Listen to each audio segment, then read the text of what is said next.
she did not make some noise because she is the only one wearing a mask, okay? And you're gonna be grateful for it because this club, there's a reason why this club is never gonna burn down. I heard someone say as soon as she walked in this room, she says, "It's damp in here."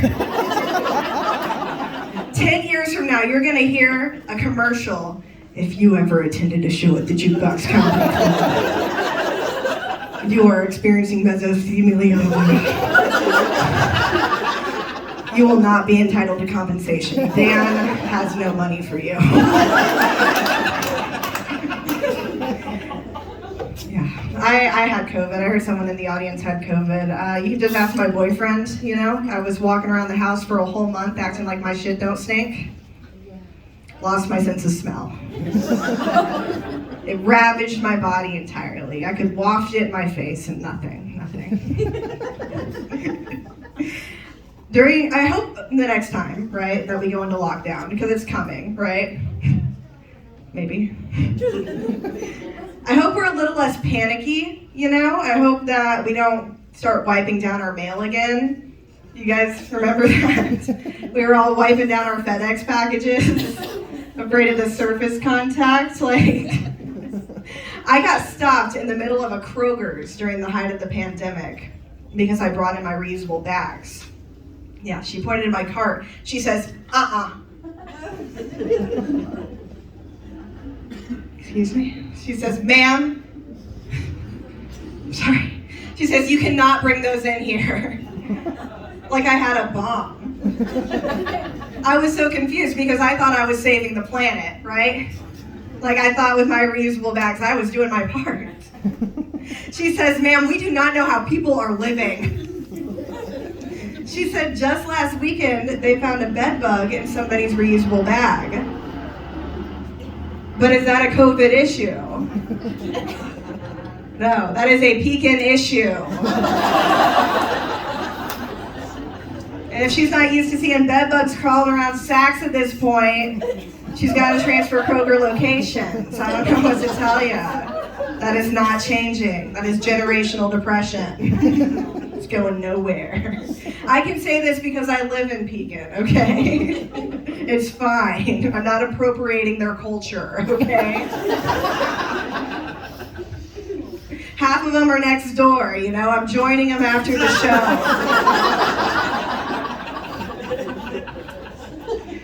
Oh my God. I think maybe she was concerned about the bag boys, right? Because they touch your bags and stuff, but I don't go to those bag boys because I do self-checkout, you know? The bag boys are all in high school, you know? They pack a bag like they pack a blunt. It's loose, you know? It's falling out, you know? I got a lot of groceries. I do smoke weed. I know you guys are maybe not so into that, but you know, I smoke so much weed that I don't even apply for jobs that drug test me anymore. Because, you know, I'm an adult. I can't just ask a friend for a bag of clean piss, you know? I'm not in high school, you know?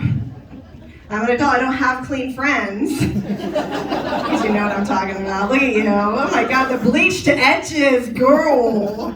She ate. Be smoking with them out in the parking lot after this. Yeah, so I work in education now. Guys, you send your kids to school cross-faded on Takis for breakfast and Baja Blast just took them off the iPad, okay? So don't come at me with this energy, okay? It's a problem when a kid doesn't have their medication, you know? I had a little boy, he spit his Prozac out in his water bottle before he came to class. It was just floating around in there. We shook that shit up, passed it around the teacher's lounge. Had ourselves a happy Monday. I smoked so much weed, my landlord even told me, he said, "Autumn, you could probably get away with smoking weed in your rental as long as you're smart about it." Excuse me, what does that mean? As long as I'm smart about it? Like, can't I get away with anything as long as I'm smart about it? Like, I'm pretty sure I can murder a man in my kitchen, right? As long as I remember to lay a tarp down? and roll them up in the tarp, prop them next to the door, cover up the weed smell, you know? I'm pretty smart. Here's another landlord tip for you guys. I don't know if you guys rent, but if your landlord tries to charge you extra just because your roommate likes to dress head to toe in leather and kneels at your side with his leash in your hands, you cannot be charged a pet deposit on that. I went to court over this. I know, he hates it when I call him my roommate. It's my boyfriend.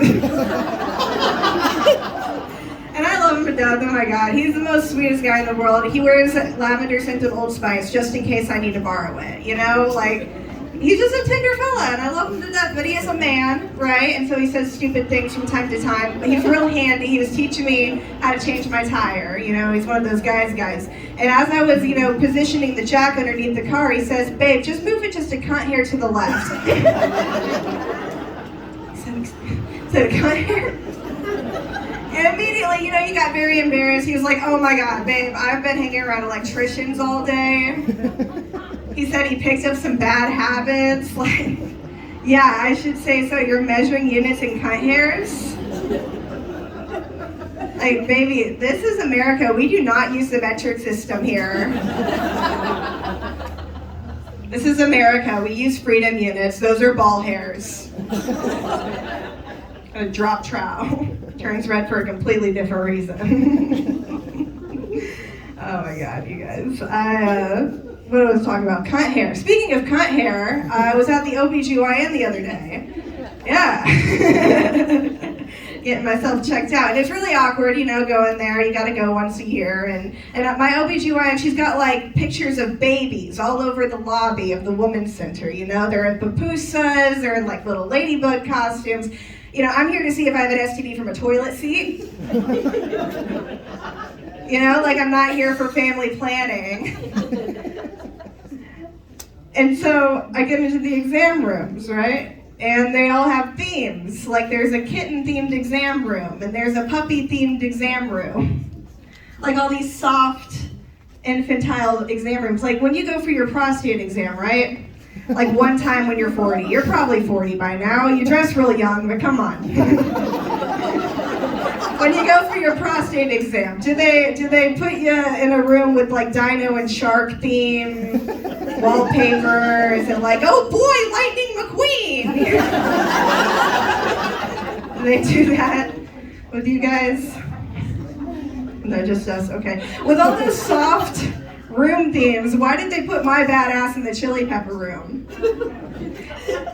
I wish this was a story. I wish that the Women's Center for Health in Pekin did not have a chili pepper themed pap smear room. Like chili pepper pap smear sounds like a delicious appetizer. Right? Like that's something that you could like put on a bagel, right?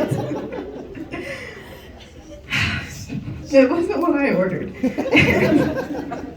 And my gynecologist, she's about a knuckle deep in me, and I'm looking around the room, and there's like a habanero-shaped wall clock, and a jalapeno pepper cookie jar filled with red latex gloves for some reason. Like there's a fetish going on here, right? Like Dr. Brinkman has a thing going on. And I'm staring up at the ceiling, because she's got me in the stirrups.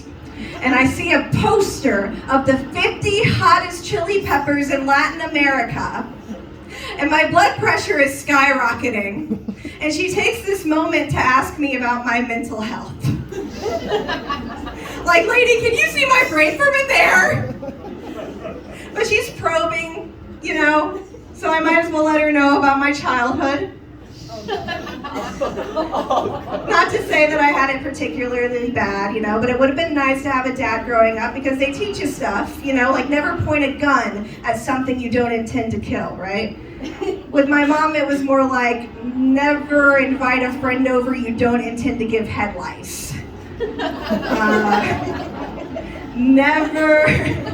Never leave out a can of Coke you don't want mommy to ash in, just like nothing too terrible. Like never put your real name on a bill you don't intend to pay,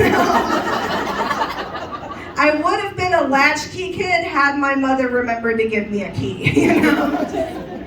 Was a stoop kid instead. So she says, Autumn, I think you like the stoop kid reference. So my gynecologist, she says, Autumn, I think you have PTSD induced from your childhood neglect. And she's my gynecologist, and she wants to prescribe me Xanax, and like I told you, I'm a Pekin girl. I was already on Xanax. And I finessed it. I said, well, how about you write me a referral to medical cannabis outreach? And then she did. And you guys, now I can grow weed in my rental as long as I murder my landlord. My name's Autumn McGowan.